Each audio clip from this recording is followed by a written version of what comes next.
Les amis, on a mangé du poulet ce soir. Ah, c'était bon. J'applaudis. J'applaudis. Là, franchement, je suis très heureux de faire ce débrief. C'est peut-être la première fois cette saison où je suis très heureux de faire ce débrief. Voilà, très très heureux. Même s'il y a eu beaucoup d'évolutions dans ce Real Madrid de Xabi Alonso. Très heureux de la victoire 4-1 du Real Madrid. J'ai beaucoup de choses à dire. On va aller dans l'ordre petit à petit. Tout d'abord, le résultat, ça fait beaucoup de bien. Parce que vous savez que ce genre de résultat, les scores fleuves, bah ça donne de la confiance pour une équipe. Ça donne de la confiance. Peu importe l'équipe, je m'en fous. Les vanter, j'en ai rien à foutre. Je m'en fiche. C'est les scores que je veux voir. C'est le jeu, c'est les intentions, c'est la construction, c'est l'évolution d'une équipe. Et ça, j'aime bien. Donc voilà les amis, victoire 4-1 du Real Madrid. Ce week-end, on va jouer de l'Atlético. Donc rien de mieux. Franchement, on est très bien les gars pour l'instant. Très bien.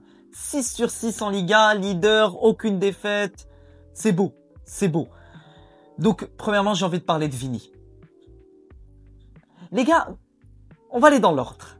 Vini, ne me dites pas que le Vini depuis le début de saison et le Vini de la deuxième partie de saison de l'année dernière vous faisait plaisir. Non, parce que ça serait mentir à soi-même et être hypocrite envers Vinicius de dire qu'il avait un bon niveau. C'est pas normal. C'était pas normal d'avoir un Vinicius à ce niveau-là. Vinicius, c'est ça. Et vous étiez content pour ça. C'est pas normal. Moi, j'ai demandé énormément de choses parce qu'il me l'a prouvé. Il m'a montré. Mais moi, j'oublie pas et personne n'oublie ce qu'il a fait. Qui peut oublier Vini, qu'est-ce qu'il a fait quand il était à son plus haut niveau? Là, le match qui te sort aujourd'hui, masterclass. Je tire mon chapeau. Voilà, je tire mon chapeau. Je tire mon chapeau, Vini. Parce que là, je suis heureux. Buteur, passeur, très bon dans les intentions, dans la construction. J'ai vu un Vini agité, un Vini qu'on connaît, souriant, qui a envie de jouer, qui joue déter, qui fait des efforts, qui est très, très, très, très bon devant les cages. J'ai adoré ça. Son premier but. Waouh! Waouh! Déjà, le gardien était étonné, Matthew Ryan, le gardien australien de Levante, étonné de cet extérieur de Vini.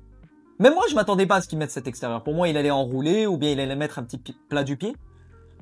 Mais ça aurait été le Vini en manque de confiance. Là, ça, attention les gars. Parce que je vous dis pas comme quoi Vini c'est bon, c'est fait. Vini, il est de retour. Non. Comme je l'ai dit pour Rashford, ça doit s'inscrire dans la régularité. Si le prochain match, il te marque un but, il te marque 2 buts, le match d'après, il te remarque, il te fait une passe, il fait un match de fou. Là, c'est la régularité. Là, il reprend confiance. Tu fais un bon match sur 10, là, c'est pas bon. Là, c'est le meilleur départ. C'est le plus difficile, c'est d'avoir un bon départ. Buteur, passeur, excellent match. Excellent match. Collectivement, individuellement, c'est top. Premier but de folie. Le deuxième but. Avec ce but de Mastantuono, ça me fait plaisir, les gars, Mastantuono buteur. Ah, ça me fait plaisir, le Franco. Franco, ça me fait plaisir parce que c'est un joueur que j'aime. C'est un joueur, depuis qu'il est arrivé au Real, j'attends beaucoup de lui. J'ai pu le critiquer comme je critique mon équipe, mais je les aime les gars. Faut pas croire que quand je les critique, c'est que je les déteste. J'aime mon équipe, mais je suis extrêmement exigeant. Et je demande le meilleur de chacun de ces joueurs. Parce que je sais qu'ils en sont capables. Franco, très bon match. Très bon match, sauf que là, contrairement à l'autre match, il est buteur. Et vous allez voir, ça va être un déclic. Ça va être un déclic pour le Franco Mastantuono. Grand déclic. Très beau but d'ailleurs. Alors là, pied droit, pied gauche, pied droit, pied gauche, hop là. Il te la balaye en lucarne. Très difficile à la mettre. Et ça part d'une passe de Vinicius. Magnifique ouverture pour Vini, qui donne ce petit cadeau pour Franco. Il lui dit, mon gars, tiens, prends ça.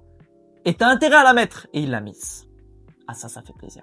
Dans l'ensemble, on a eu un début de match où on subissait. Voilà, il y avait quelques occasions qu'on subissait. Après, le Real Madrid s'est calmé et a essayé de poser son jeu. Et c'est pour ça que je suis hyper heureux aujourd'hui. C'est la maîtrise du Real. La maîtrise. Ils ont maîtrisé.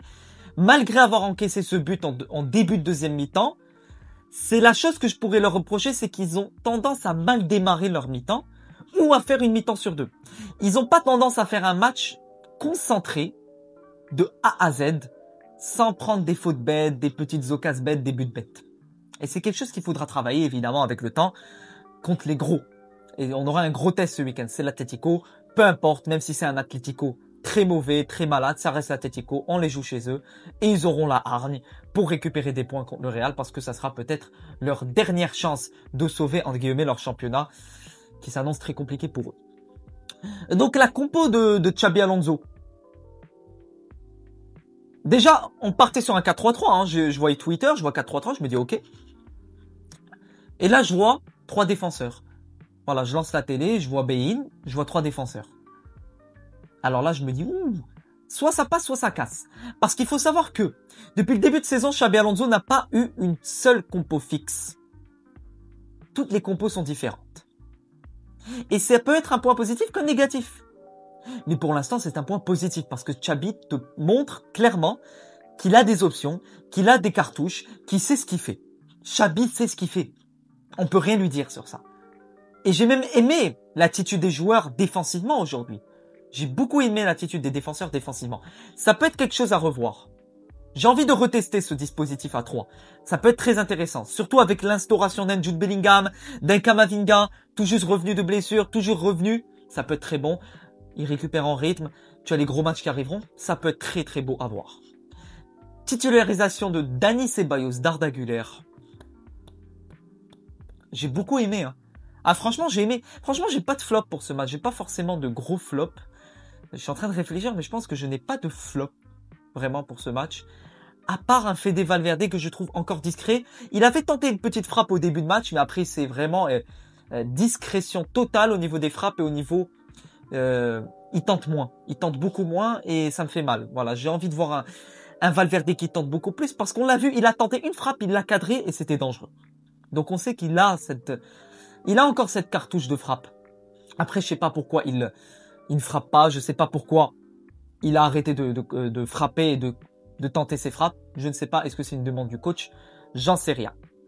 Donc, Vini, top match, comme je vous l'ai dit. Le milieu de terrain, Güler, c'est du bijou. Voilà, Güler, c'est du bijou, c'est du miel. Du miel tout juste sorti de la ruche des abeilles, les gars. Magnifique. Alors, je pourrais reprocher à Güler à certains moments. C'est pas une critique, mais je pourrais le reprocher à certains moments. Il a l'opportunité de tenter, il prend pas trop de risques à certains moments. Alors tu le vois les gars. Deuxième mi-temps, il te fait un match de fou, une deuxième mi-temps de folie, il tente, il te fait des ouvertures, il casse les lignes. C'est le Güler que je connais. Un Güler qui prend des risques est un Güler exceptionnel. Un Güler qui est dans la gestion et dans le passe-passe et dans être moins dans le risque, ça sera beaucoup moins bon pour lui. Il doit prendre ses risques, il sait le faire. Il doit avoir cette confiance. Tu sais faire ça, Arda. Tu l'as montré en deuxième mi-temps sur cette magnifique ouverture de Kylian Mbappé. Je vais en parler. Je vais parler de Kylian Mbappé. Voilà, on va faire une petite aparté concernant Mbappé. Waouh. Ah, je kiffe. Ah, j'adore. Vous savez que c'est mon joueur préféré. J'ai pas honte de le dire. Je le critique. Je l'adore. Je m'en fous. C'est mon joueur préféré depuis l'âge de 9 ans. J'ai bientôt 19 ans. Dans quelques semaines, j'ai 19 ans. Ça fait bientôt 10 ans que je suis ce joueur. 10 ans. Donc les gars, honnêtement, je suis heureux. Il fait un début de saison de folie. Je crois qu'il est à 8 buts avec le Real, que avec le Real, je pense. Dites-moi en commentaire, mais je pense qu'en comptant l'équipe de France, il a une dizaine de buts. Très beau. Franchement, j'adore.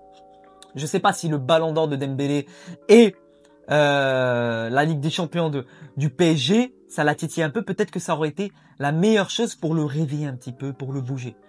D'ailleurs, pour le ballon d'or de Dembélé, j'étais pas là hier. Pour cette cérémonie, j'avais des choses à faire. Bravo Ousmane, voilà. J'apprécie énormément ce joueur, évidemment. C'était une cérémonie, le vainqueur le mérite, voilà. Ousmane Dembélé le mérite, évidemment. Voilà, je vais prendre une petite minute pour le ballon d'or, après je repasse au match. Bravo Ousmane. Que des émotions à la fin, j'ai adoré le discours. Après, il y a eu pas mal de polémiques au niveau du classement, je vais pas vous mentir. Hakimi 6e, c'est grave. Et je vois très peu de personnes prendre la parole comme il le faut sur ce joueur, que je considère peut-être comme l'une des meilleures performances de l'histoire d'un latéral. Voilà. Rafinha, 5e, c'est une honte. Et Pedri, 11e, c'est une honte. Voilà ce que je voulais dire. Je ne vais pas rentrer dans les détails parce que là, on est football, Real Madrid. Je voulais juste féliciter Dembélé et évoquer les polémiques pour mon avis au niveau du classement. Voilà, on ferme ce débat. On revient sur ce match. Les entrées sont terribles. Je trouve un Xabi Alonso qui fait tourner comme il le faut, qui est plus dans la gestion, il sait gérer les joueurs, il sait gérer une équipe.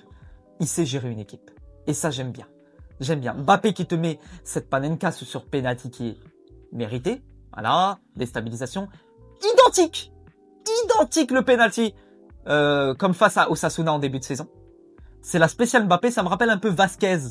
Vasquez qui était là à faire ses petits crochets pour essayer de tenter le penalty. C'est exactement la même chose.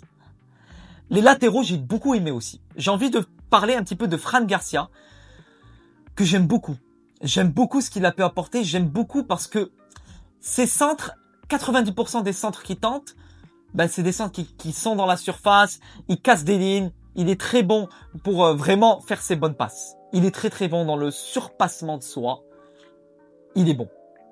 Carreras, j'ai même plus envie d'en parler. Hein. C'est masterclass sur masterclass. Le mec, il va à la maison, il prend son petit dîner, il va faire dodo dans son lit bien douillet, il pond une masterclass, il revient chez lui, il se rendort et il refait la même chose. Voilà, c'est un cycle. Ce mec est monstrueux et je peux même pas parler. Il y a un débat. Quelle est la meilleure recrue entre Huijsen et Carreras? Parce que je ne peux pas choisir entre les deux.